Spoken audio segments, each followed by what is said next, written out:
صلی علی رسول کریم اما بعد. بہت ہی معتبر کتاب ہے. قصص بھی بڑے اقتدار کے ساتھ انہوں نے لکھا ہے. اس ذہن میں کوئی مضمون نہیں آ رہا تھا، لیکن اس سے بڑھ کے کیا مضمون ہے اس کتاب میں درج ہے. فرماتے ہیں حضرت ابن عباس، بسم اللہ الرحمن الرحیم، حضرت ابن عباس رضی اللہ تعالیٰ عنہ نے فرمایا نبی کریم صلی اللہ علیہ وسلم ہر قسم کی بھلائی میں سب سے زیادہ فیاض ہے. کوئی بھلائی کا کام ہوتا تھا تو وہ پیش ہو جاتا تھا. حضرت خدائی تعمیری کوئی کام ہوتا تھا اس میں بھی حضور شریک ہو جاتے تھے. نبی امی صلی اللہ علیہ وسلم ہر قسم کی بھلائی میں سب سے زیادہ فیاض سے شریک ہو جاتے تھے، پیش لاتے تھے. اور رمضان شریف میں تو اور بھی زیادہ فیاض ہو جاتے تھے.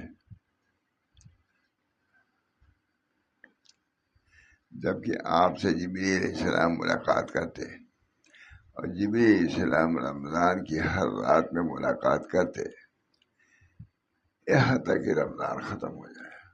سب چلا ہے اسی زمانے سے. نبی کریم صلی اللہ علیہ وسلم ان کو قرآن پاک زبانی سناتے تھے. نبی کریم صلی اللہ علیہ وسلم ان کو قرآن پاک زبانی سناتے تھے تو آپ تیز ہوا سے زیادہ مال و دولت میں بھلائی میں سخی تھے. قرآن پاک زبانی سناتے تھے تو آپ تیز ہوا سے زیادہ مال و دولت میں یا ہر بھلائی میں سخی ہوتے تھے.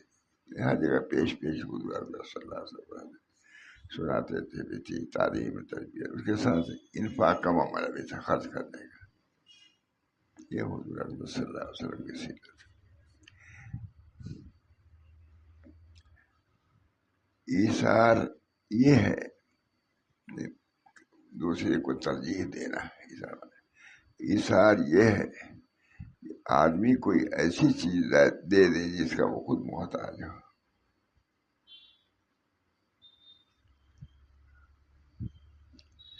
حضرت صلی اللہ تعالیٰ عنہ امام بخاری نے روایت کی ہے. ایک عورت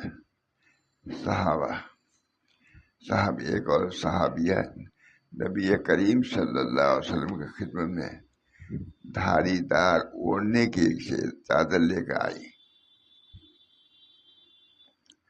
اس میں گوٹ لگی تھی.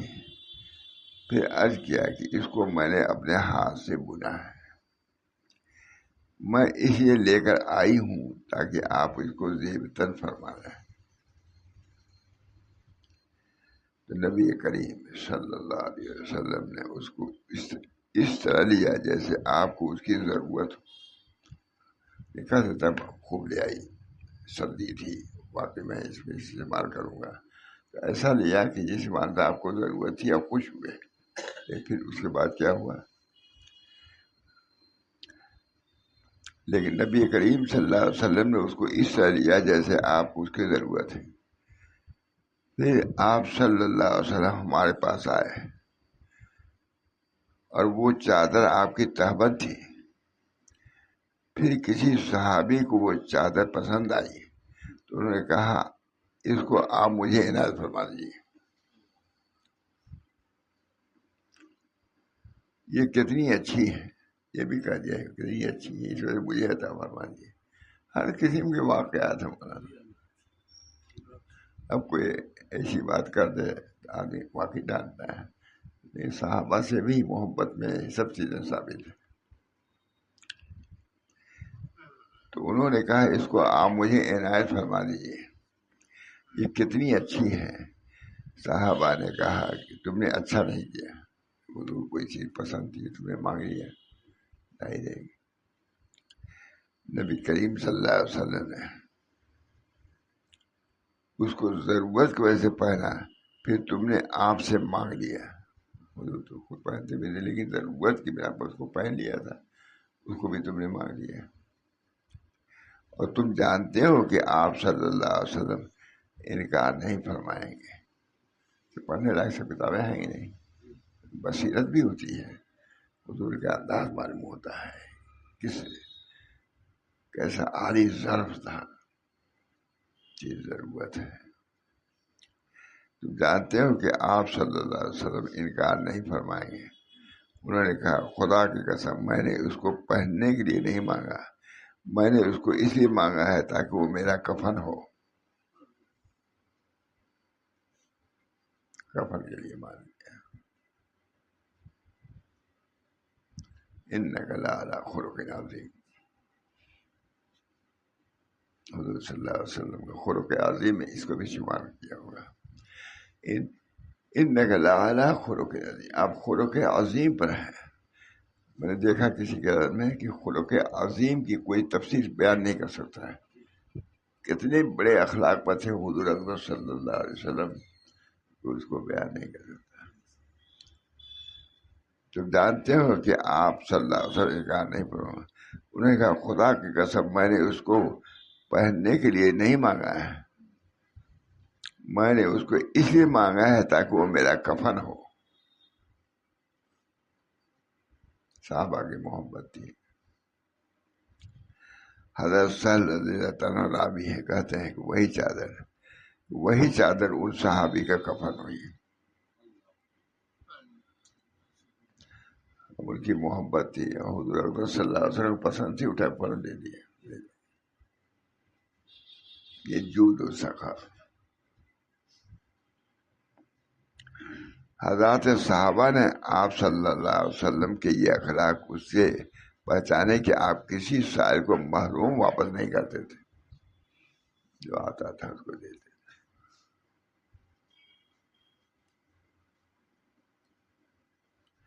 اور اسی وجہ سے اس صحابی کو ملامت کی جس نے اس چادر کی تعریف کی اور مانگی.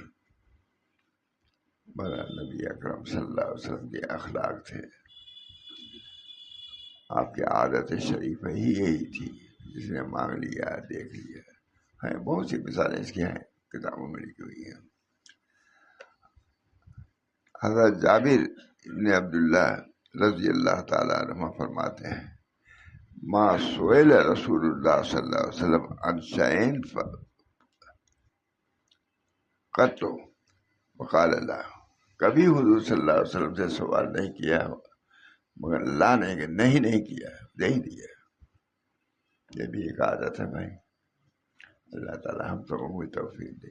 یہ بھی ایک سنت ہوئی نا, آپ کو ایک چیز پسند ہے, دوسرے کو بھائی کو پسند ہے, دے دو.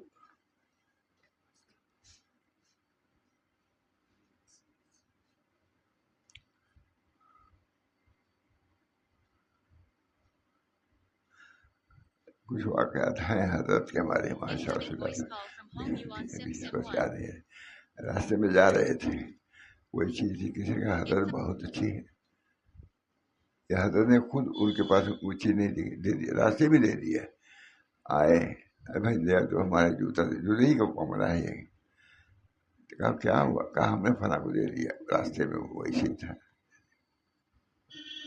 ماشاء اللہ تھے بہت دیر, وہی چیز ہے.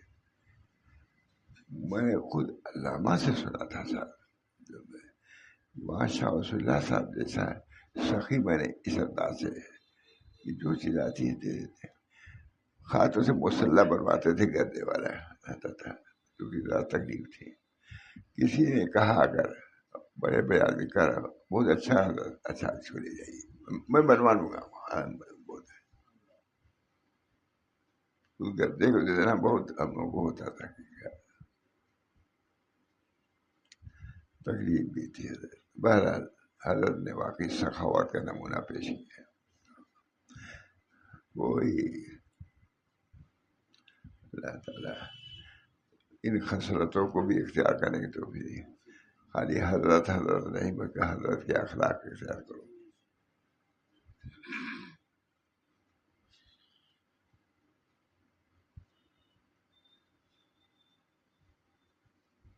بہت واقعات ہیں ان کے خود. چلیے. ما سئل رسول اللہ صلی اللہ علیہ وسلم عن شیء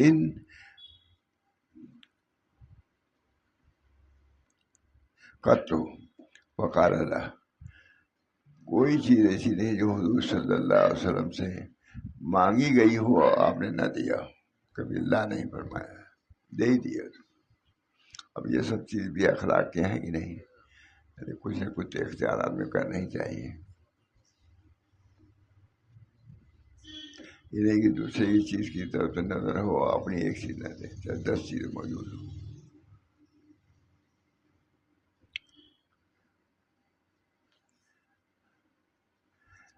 جب ایثار یہ ہے کہ انسان کوئی چیز جو اس کے پاس ہو دوسرے کو دے دے اپنی حاجت اور ضرورت کے باوجود، تو سنو یہاں وہ درجہ بھی ہے جو ایثار سے بڑھ کر کے. یہ تو ایثار ہے، کوئی چیز ہی پسند دے دیا، یہ ایثار، یہ ترجیح دینا. اب دیکھیے کیا ہے، تو سنو یہاں وہ درجہ بھی ہے جو ایثار سے بھی بڑھ کر گئے، اور وہ یہ ہے کہ آپ صلی اللہ علیہ وسلم دیتے اس حال میں وہ شے آپ کے پاس نہ ہوتی. رومال نہیں ہے، ایک تو ہے بتلا رہی ہے، ایک تو ہے اپنے استعمال کے لیے، دوسری پر یہ دے دیا. یہ بھی درجہ ہے. ورنہ تو وہ صاحب 10 چیز رہتی ہے، ایک ہی نہیں دیتا، رکھے رہتا ہے، خراب ہو جاتا ہے. اب ایک چیز ہے لیکن میں بیان نہیں کر رہا ہوں.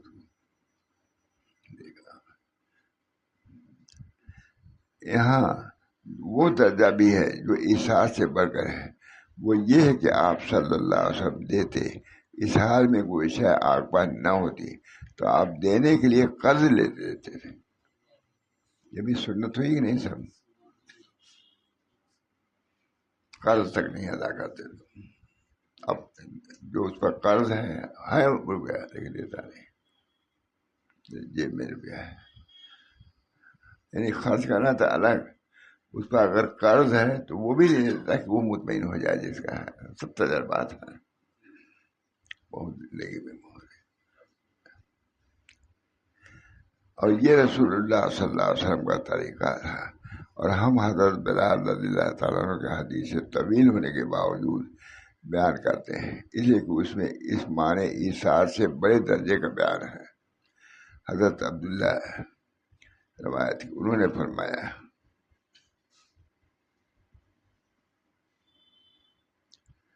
حرم میں رسول اللہ صلی اللہ علیہ وسلم کے مؤذن حضرت بلال رضی اللہ تعالیٰ عنہ سے میں نے ملاقات کی. میں نے کہا اے بلال، مجھے یہ بتائیے کہ رسول اللہ صلی اللہ علیہ وسلم کا خرچ کیسا تھا. لیکن صحابہ ایک دوسرے سے پوچھتے بھی خرچ آپ کا کیسا تھا، یعنی اس معاملے میں کیا معمول تھا، یہ جو بھی یہی مطلب ہے. تو انہوں نے فرمایا کہ آپ صلی اللہ علیہ وسلم کے پاس کچھ نہیں ہوتا تھا. آپ کی بعثت سے وفات تک آپ کے جانے سے خرچ کی ذمہ داری کی خدمات میں میں ہی انجام دے رہا تھا. آپ کا یہ حال تھا کہ جب کوئی انسان آپ کے پاس مسلمان ہوگا آتا، آپ اس کو برہنہ تن دیکھتے تو مجھ کو حکم فرماتے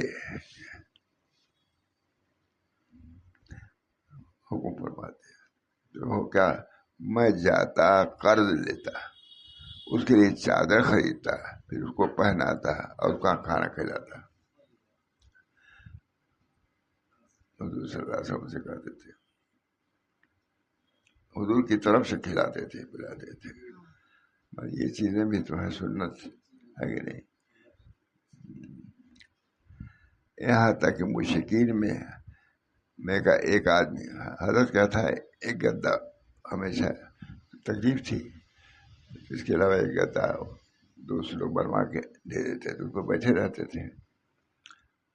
سامنے کسی نے کہا حضرت بہت اچھا ہے، بس اس کو اٹھایا رکھیے، میں پھر بنوا لوں گا. یہ بھی کہہ رہے تھے بنوا لوں گا، گھبرائیے نہیں. سامنے دے دیا اس کو. بہت اسی دن یا ایک دن پہلے گدا کوئی بنوا کے لے آیا تھا بیٹھنے کے لیے، اسی کو دے دیا.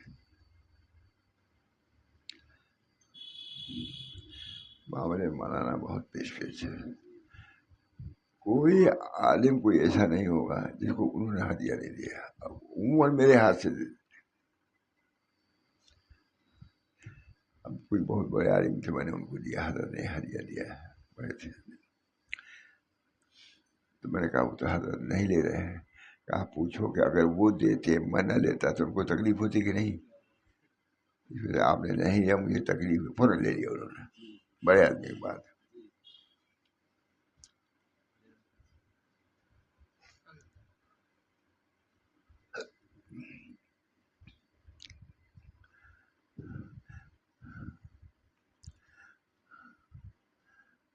آپ کا یہ حال تھا کہ جب کوئی انسان آپ کے پاس مسلمان ہو کر آتا اور آپ اس کو بڑھانا دیکھتے, مطلب کپڑا کم رہا ہے تو مجھ کو حکم فرماتے ہیں, میں جاتا قرض لیتا, وہ بھی قرض لیتے, اس کے لیے چادر خریدتا, پھر اس کو پہناتا, اس کو کھانا کھلاتا. یہ بھی سننا جاری ہونی چاہیے. ہاں, مالدار لوگوں کو تو چاہیے ہی. یہ دل سے ہوتا ہے, کوئی بڑی چیز نہیں ہوتی, نہیں انکار کر دیتا آدمی, کیا ہے نہیں کرتا. یہ بھی اللہ تعالیٰ کا فضل ہی ہوتا ہے کہ اپنے یہاں سے مال نکال کے دوسرے کو دے دے. اللہ کا شکر. میں نے کہا حضرت کہ اگر کسی نے پسندیدگی سے اس کو دیکھ لیا عالم, مولانا فکر نہ کیجیے گا, مطلب بنوا لوں گا اس کو, آپ لے جائیے, خوشی سے لے جائیے. مسلح دینے کی سلسلہ بہت بہت.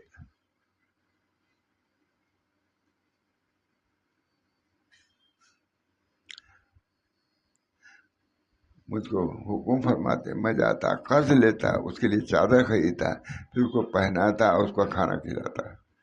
کسی مجھے اشارہ فرماتے تھے. خیر, یہاں تک مشکین میں کا ایک آدمی مجھے راستے میں ملا اور کہنے لگا, اے بلال, میرے پاس مالی وسعت ہے, تم میرے علاوہ کسی سے قرض مت لیا کرو. میں نے ہاں کر لی. پھر ایک دن میں نے وضو کیا ہے, پھر اذان دینے کے لیے اٹھا تو اچانک وہ مشرک تاجروں کی ایک جماعت لے کر سامنے آیا. جب اسے مجھ کو دیکھا, کہا, اے حبشی, میں نے کہا تھا میں موجود ہوں. پھر اسے مجھ سے بد کلامی کی اور مجھ کو سخت باتیں کہیں, اور مجھ سے کہا, کیا تم نہیں جانتے ہو کہ تمہارے مہینے کے پورا ہونے کے درمیان کتنا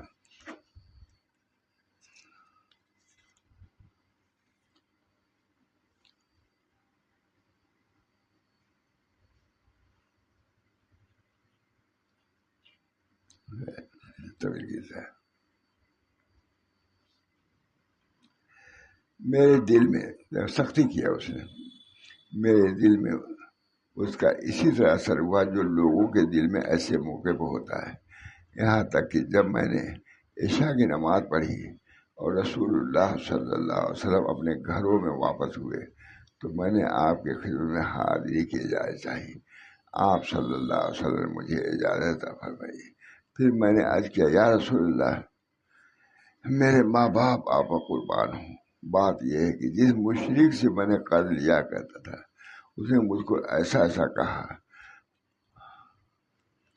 اور آپ کے پاس مال نہیں ہے جو میری طرف سے ادا کر دیں. حضور سے کہا, میرے اوپر قرض تھا, اس نے وہی جرات کی, بے باکی کی, برا بھلا مجھ کو کہا. تو حضور نے فرمایا, مجھ کو ایسا کہا, آپ کے پاس مال نہیں ہے جو میری طرف سے ادا کر دیں, اور نہ میرے پاس ہے, اور مجھ کو رسوا کرنے کا ارادہ کر رہا ہے, تو مجھے ہدایت دیں کہ میں ان قبیلوں کی طرف بھاگ جاؤں جہاں سے لوگ اسلام لا چکے ہیں, یہاں تک کہ اللہ تعالیٰ اپنے رسول صلی اللہ علیہ وسلم کو مال عطا فرما دے جو میری طرف سے ادا ہو جائے. یہ حضور کے پاس بھی نہیں تھا, ہے نا. پھر میں نکلا, یہاں تک کہ میں اپنے گھر آیا. پھر میں نے اپنی تلوار, تھیلا, اپنے جوتے, اپنے ڈھال اپنے سر کے پاس رکھ دیے. یہاں تک جب صبح قادم ہوئی تو میں نے چلنے کا ارادہ کر لیا. اچانک ایک آدمی دوڑتا ہوا نظر آیا جو پکار رہا تھا، اے بلال، رسول اللہ صلی اللہ علیہ وسلم کے پاس جاؤ۔ تو میں چلا اور آپ صلی اللہ علیہ وسلم کی خدمت میں حاضر ہوا۔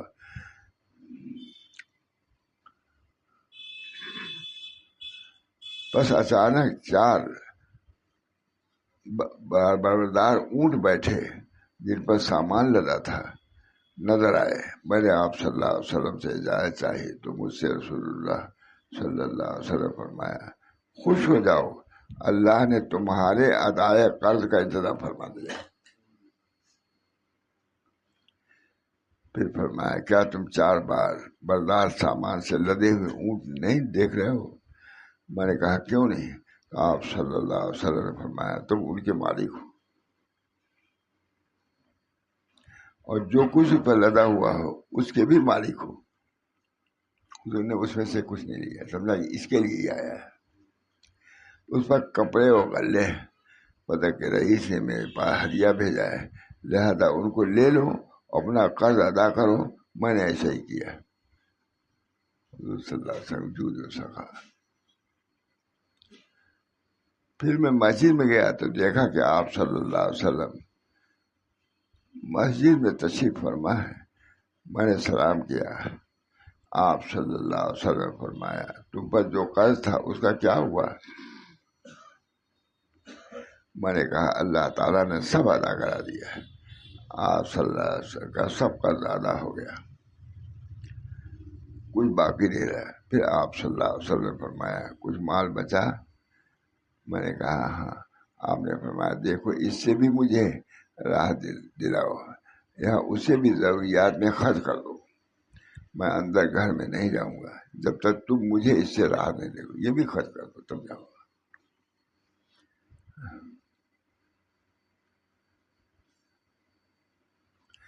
بہرحال حضور صلی اللہ علیہ وسلم پھر جب آپ صلی اللہ علیہ وسلم نے عشاء کی نماز پڑھی تو مجھ کو بلایا اور فرمایا، جو مال باقی تھا اس کا کیا ہوا؟ میں نے کہا وہ میرے ساتھ ہے، میرے پاس کوئی لینے کے لیے آیا ہی نہیں۔